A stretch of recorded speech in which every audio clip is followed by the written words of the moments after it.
Hervé, bon anniversaire. C'est dans quelques jours, mais je le dis devant tout le monde, pour que tout le monde participe. On est né le même jour. On est né le même jour. Le 19 juillet. Pas la même année. Pas la même année. Alors, lui, c'est un gamin. Ah oui, oui, oui. Oui, mais vous avez, sans vous dire votre âge, vous avez celui de Benoît XVI, n'est-ce pas? Donc ça vous éclaire. Bon, allez. Alors là, le prince Alphonse, voilà, n'est-ce pas, le destin brisé du prince Alphonse de Bourbon et d'Anjou. Vous avez la parole. Voilà, je vous remercie, mon cher Christian. C'est une affaire absolument paradoxale. C'est une affaire paradoxale, cette histoire de mon service du prince Alphonse, parce que je suis d'une famille qui a été plutôt, enfin, la famille Piloto, nous sommes des barons de l'Empire. Je descends de 3 généraux de Napoléon, ce qui est quand même pas mal. Et j'ai eu aussi des gens dans l'armée de Courbet, etc., comme tout le monde, en remontant, on a de tout, évidemment. Mais moi, j'ai toujours été fasciné par la généalogie, l'héraldique, etc., dès l'âge de 8 ans. Et j'ai fait des tableaux généalogiques, et puis je me suis rendu compte que la généalogie était importante pour les rois, pour les empereurs, etc. Ça c'est encore les Orléans qui font des... Et donc, à ce moment-là, je me suis intéressé à ces questions dynastiques, et je sais encore que pendant la guerre, et alors quand je dis la guerre, mes gosses autrefois disaient laquelle papa, comme si j'avais fait la guerre de 70 ou la guerre de 14, mais c'est pas vrai, c'est la guerre de 39. Et je me rappelle, dans la ville où j'étais pendant la guerre, il y avait un monsieur qui connaissait beaucoup de choses, des mondanités, etc. Et je lui avais demandé qui était le roi de France. Est-ce que c'est le comte de Paris? Il m'a dit, oh là là, c'est beaucoup plus difficile que ça. Il faut regarder peut-être le Larousse. C'est surtout du côté de Philippe V d'Espagne. Ah, bon, très bien. Le grand dictionnaire Larousse en 10 volumes, etc., n'expliquait rien du tout. Depuis ce temps-là, j'ai un ami chez Larousse qui a tout changé. Mais la question est la suivante, c'est que après cette fin de la guerre, qui d'abord a été horrible en France, avec tout ce qui s'est passé, comme massacre de gens par les brillants libérateurs, etc., eh bien, il est évident que je me suis intéressé avec des amis, qu'est-ce qu'on fait pour trouver le roi? Alors on a cherché chez Noldorf, on a cherché, j'ai vendu Aspect de la France, je n'en rougis pas. Et d'ailleurs, la question est, c'est que finalement, tous les gens qui vendaient Aspect de la France dans le quartier latin et au Sciences Po, eh bien, ils se moquaient totalement du comte de Paris. Ça, je me dis, enfin, comment ces gens-là peuvent arriver à se moquer du comte de Paris qui est leur roi? Bon. La question est, c'est que finalement, en 1950, j'ai fait paraître mon premier livre sur l'héraldique des Capétiens, et s'il parlait en particulier des armoiries du roi et de ses fils. Et quand je suis arrivé à Charles X, je me suis dit, mais quel est le roi? Je me suis dit, au fond, ce sont les carlistes, et puis, enfin, c'est Charles le comte de Chambord, puis les carlistes, et puis on tombe sur Donheim, etc. Donc je suis devenu comme ça légitimiste, et la question est, c'est en 51, donc j'ai encore étudié la chose, et puis il s'est passé un an après, la première catastrophe venant du prince Alphonse. Parce que c'était dans le Figaro, j'ai appris que les 2 fils de Donheim s'étaient cassés la figure en voiture, en Suisse, parce que je l'ai su par la suite. Ils avaient été faire une tournée dans une petite voiture de Genève à Londres, et puis après de Londres à Genève. Comme ils n'avaient plus d'argent, ils ne déjeunaient pas, ils ne dînaient pas sur le territoire français, et puis après sur le territoire suisse, et que finalement, en arrivant vers Genève, à Lausanne, par là, tout simplement, le prince Alphonse s'est endormi, il a failli tuer son frère et se tuer lui-même. Ah, ça commençait bien, ça. Alors là, ça, c'était affreux. Et bon, alors j'ai écrit, moi, au prince Alphonse sur son lit d'hôpital. Je crois qu'il était à Lausanne, oui. Et non, peut-être bien à Genève. Et son frère s'en est assez bien tiré, mais lui très mal, parce qu'il a eu, je crois, une pneumonie ou un truc de genre là en plus. Et je lui ai envoyé mes bouquins. Alors il m'a remercié, bien sûr. Et puis progressivement, la liaison s'est faite, mais comme il était un homme méfiant, il m'a délégué d'abord sa mère pour savoir qui j'étais. Et je crois que j'ai fait une assez bonne figure pour cette dame. qui d'ailleurs changeait tout le temps. Elle était d'abord, elle était déjà divorcée, remariée, etc. Donc c'était compliqué. Et puis, j'ai eu, comment dirais-je, une chose absolument ahurissante. J'ai été convoqué en 1958 par le vicomte de Dampierre, le fils le vicomte de Dampierre, c'est-à-dire le père de notre princesse bien-aimée. Non, c'était ça. Et voilà. Et il m'a attrapé au bar du Georges V en disant qu'il avait tout arrangé en Espagne pour que ses petits-enfants soient des princes espagnols, etc., et que je n'avais qu'à me taire. Moi, je lui ai répondu, écoutez, monsieur, je ne comprends absolument pas, vous êtes un aristocrate français, vous devriez penser à la France, et il faut que vous changiez d'avis parce que c'est pas normal. Voilà. J'ai commencé à bouillir, et croyez-moi, je n'ai pas été un valet de chambre ou à quelqu'un d'estompé dans cette histoire-là. Au contraire, j'ai souvent crié mon indignation devant la marche des choses. Celui qui a reçu la plus grande engueulade de sa vie, je pense que c'est dans Rennes, c'est de ma part. Bon, c'était pas possible. J'ai assisté à des choses épouvantables, des intrigues invraisemblables, avec des rastaquouères qui véritablement venaient mettre la main sur la légitimité, etc., etc. Et je me suis fâché. D'ailleurs, une fois, c'est pas difficile, j'ai claqué la porte en disant que j'étais membre de l'Empire et que j'avais rien à faire avec des gens minables comme ça. Et je tiens à le dire, parce que je suis resté jusqu'au bout fidèle à ma position d'être intransigeant dans tout ça. Le prince Alphonse, finalement, il s'est fait, comment dirais-je, à ce genre de choses. Et puis, avec mon meilleur ami, Pierre de la Forêt-d'Yvonne, pendant les affaires d'Algérie, nous avons fondé une association de prière et de sacrifice. Il faudrait tout vous expliquer, et on va peut-être faire la même chose, pour arriver pour que le Saint-Esprit éclaire éclaire le duc d'Anjou et de Ségovie, et son fils, aîné, et que si des fois, par hasard, le bon Dieu ne voulait pas de cette solution, qu'il éclaire au moins celui qui doit venir monter sur le trône. Nous étions 2, et finalement, au bout d'un an, nous étions 70. Bon, c'était pas mal, pour faire des prières et des sacrifices pour la Sainte Cause.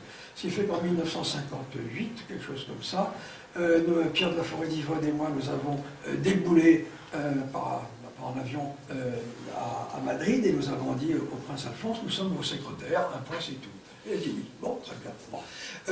Nous avions créé, je le dis ça, nous avons créé cette association un dimanche du Sacré-Cœur 1957, et nous avons obtenu l'accord du prince Alphonse le dimanche du Sacré-Cœur de l'année suivante. Alors on se dit quand même, mais qu'est-ce que c'est que ça? Le bon Dieu veut de nous quand même. Il nous donne comment dirais-je, des signes intéressants, et nous avons eu comme ça dans la vie un tas de signes intéressants, et quand on voit le résultat final, il est catastrophique. Bon, enfin c'est comme ça. Bon, alors le prince Alphonse a été très lent à se décider, comment dirais-je, à faire ce qu'il fallait, à répondre aux lettres. Alors les Espagnols et les lettres, alors là, c'est effrayant. Il y a une certaine part, je m'excuse, cher ami ici présent, mais nous avons eu de grosses difficultés avec des Espagnols qui n'aimaient pas écrire. Et puis finalement, on a monté le secrétariat, on a fait beaucoup de choses, et le prince progressivement a été capable de nous dire, bah, écoutez, on pourrait faire quelque chose d'assez formidable, et ça doit être en 50, je ne me rappelle plus, en 60 et quelques, je perds la mémoire, et il y a quelqu'un quand même qui nous a donné de l'argent. Ce personnage qui nous a donné de l'argent, c'était un fou. C'était un malade. Il était richissime, il était malade, mais il était épileptique, et il nous a donné de l'argent. Nous avons loué le 18 juin de l'année 60 et quelques, nous avons loué tout le premier étage de l'hôtel Crillon, place de la Concorde. Tout le premier étage. Nous avons invité 1100 personnes. Nous en avons vu arriver 850. Ah, c'est formidable, ça veut dire bonjour au prince. C'est là que là, le duc de Beaufremont, les ducs de Polignac, le duc de Maillet, le duc de je ne sais pas quoi encore, sont venus baiser la main du prince, et patati et patata. Et c'est là que vraiment, il y avait le grand mufti de Paris, vous aviez tout le monde, tout le monde, Arletty, qui a pu embrasser le prince. Et le plus beau, c'était Jacques Perret. Alors que Jacques Perret soit là, parce que moi j'avais fait connaissance de Jacques Perret dans les affaires, dans les histoires de... Enfin, c'est il était pour un roi mérovingien, Jacques Perret. Et moi, dans la prison de la santé, où j'allais à la division des politiques, où j'allais soutenir un de mes amis d'Alger, qui avait été fait prisonnier et qui d'ailleurs s'en est sorti pas trop mal, heureusement pour lui. Mais je voyais tous ces gens-là et je voyais aussi les gens qui venaient soutenir d'autres personnes, parce que tout le monde se voyait dans la division des politiques l'après-midi. Bon, et j'avais dit à Jacques Perret, mais c'est pas possible, les mérovingiens, on s'en fiche, le vrai roi, c'est le duc d'Anjou. Bon. Alors, donc, tout ça, ça fait...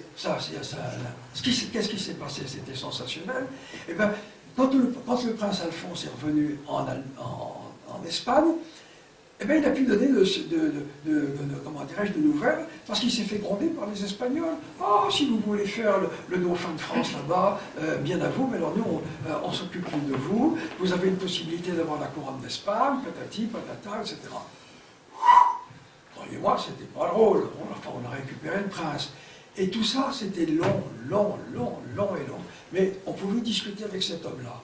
Bon, il avait une grande culture, il était modeste, aussi bien que ça puisse paraître, il était très modeste.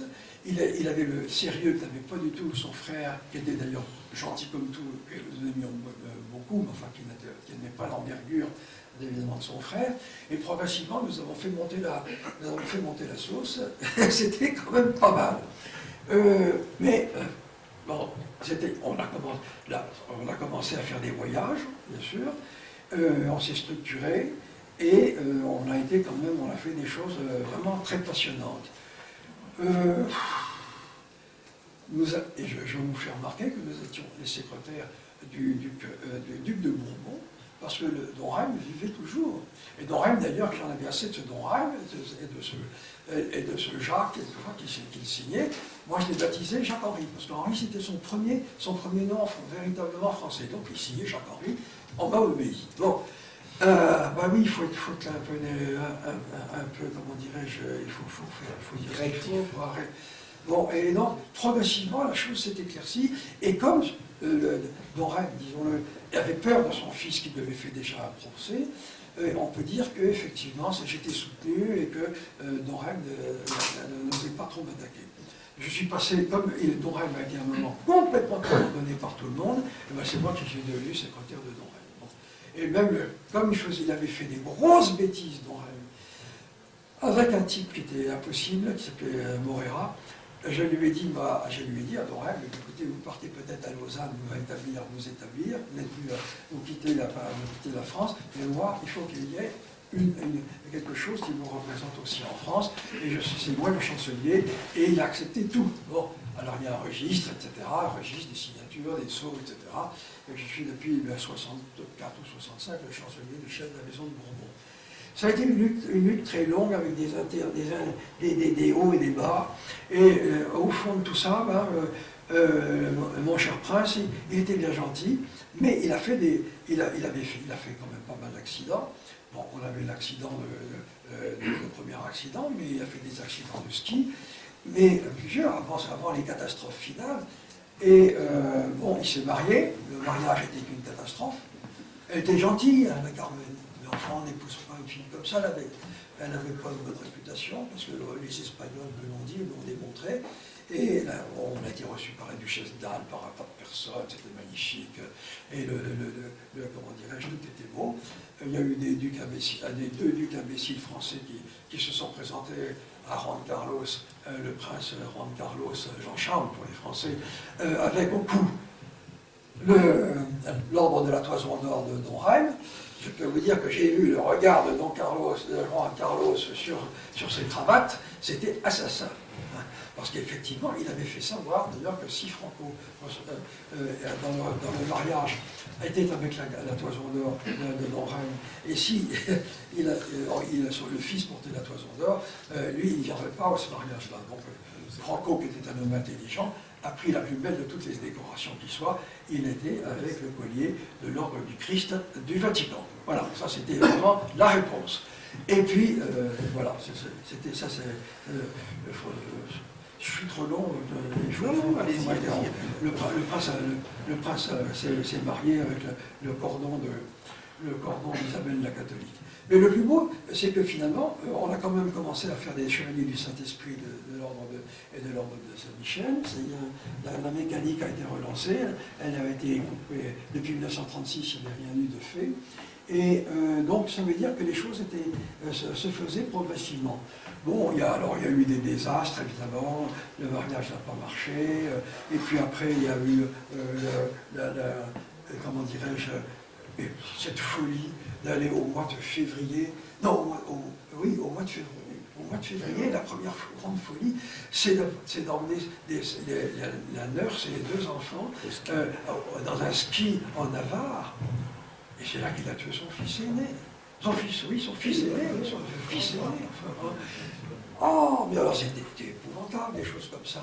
On se tient tranquille, évidemment. Carmen, il y aurait eu une femme qui lui aurait dit, mais écoute, Alfonso, tu es fatigué. Il était tout le temps fatigué, je sais ce que c'est, je suis tout le temps fatigué. Bon, lui, il était tout le temps fatigué.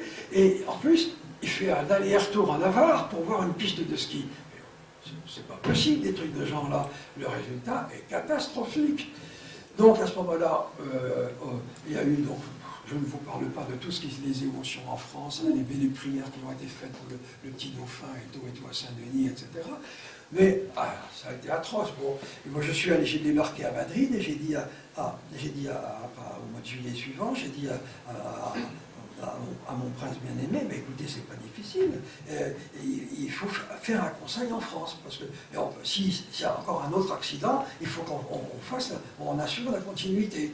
Alors il a bien voulu faire ça, ça s'est fait. Je ne vous dirai pas la seule chose qu'il ne voulait pas, et que j'ai quand même maintenu, et j'ai eu le tort de le maintenir, parce que lui était beaucoup plus lucide sur certaines choses, et je n'avais pas comprises, etc. Bon, on a continué, il y a eu des choses assez amusantes, il avait confiance en moi, je veux dire, une chose qui était assez amusante, étant donné qu'il recevait de l'argent, de l'argent des firmes françaises dans les conseils desquels il était, donc des conseils d'administration. Je ne trouve pas le nom parce que j'ai jamais été conseiller de l'emploi, j'ai jamais eu ça. Mais vous avez tout à fait raison. Et bon, alors il a fallu qu'il ait une banque en France. Et alors, on va dans une banque qui nous avait été indiquée. Et c'était une banque de boulevard Malesherbes, et comment il s'appelle, le directeur dit, bon, enfin c'est bien gentil, monseigneur, mais enfin, oui, alors quelle est l'adresse? Ah, bah oui, il faut une adresse évidemment en France, oui, et puis il faut quelqu'un qui puisse, comment dirais-je, recevoir les papiers, et puis aussi qui puisse signer éventuellement. Alors il se tourne vers moi, et me dit, c'est vous, Pinoteau? Ah bon, je dis, très bien, monseigneur, à vos ordres. Bon. Donc, je suis devenu, comment dirais-je, l'homme de l'argent du prince. C'est moi qui recevais les papiers, etc. Puis un jour, non pas de crise, mais un jour on était bien tranquilles tous les deux. Oh, je lui ai dit, monseigneur, je vais faire une confession, j'en ai assez de légitimité. Je vide le compte et je m'en vais. Je n'ai eu qu'un pâle sourire. Bon, c'est vous dire que ce sont des choses pas sérieuses. La dernière chose un peu sérieuse qui a eu lieu, c'est le dîner que j'ai organisé. Enfin, il y a eu des voyages en France partout, c'était extraordinaire ce qu'on a fait comme voyage en France. On a été au Puy du Fou, on a fait un tas de choses formidables. Et on a eu des indices que les choses étaient bien. Et donc, un jour, j'invite à dîner le prince dans un restaurant très connu pour des gens qui sont occupés de questions catholiques, le Petit Riche, qui est à côté de Richelieu. Nous étions 4 autour d'une table, parce qu'il y avait Jacques Maurras et il y avait maître Jean-Paul Wagner. Et donc, Jean-Paul Wagner, c'est un avocat formidable, qui était orléaniste, et le neveu de Maurras, il était orléaniste. Et bien ces deux messieurs, ils étaient sidérés de parler avec le prince. Et quand le prince leur a dit qu'il irait avec eux fleurir la tombe de Maurras, je peux vous dire qu'il y a des choses qui étaient vraiment extraordinaires, parce qu'ils étaient ravis d'avoir un prince qui aille fleurir la tombe de Maurras. Bon, évidemment, Maurras était orléaniste, mais il n'avait rien compris à toute l'histoire de la monarchie française sur le plan de la succession, c'est bien certain.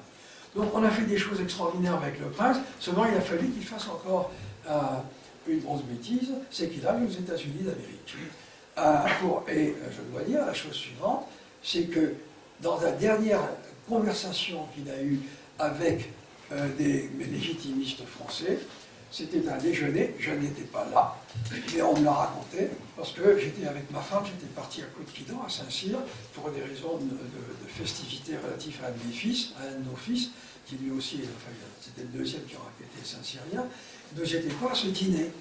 Et donc ce dîner-là, à ce déjeuner-là, du moins, c'était le dernier déjeuner du prince en France, il a dit à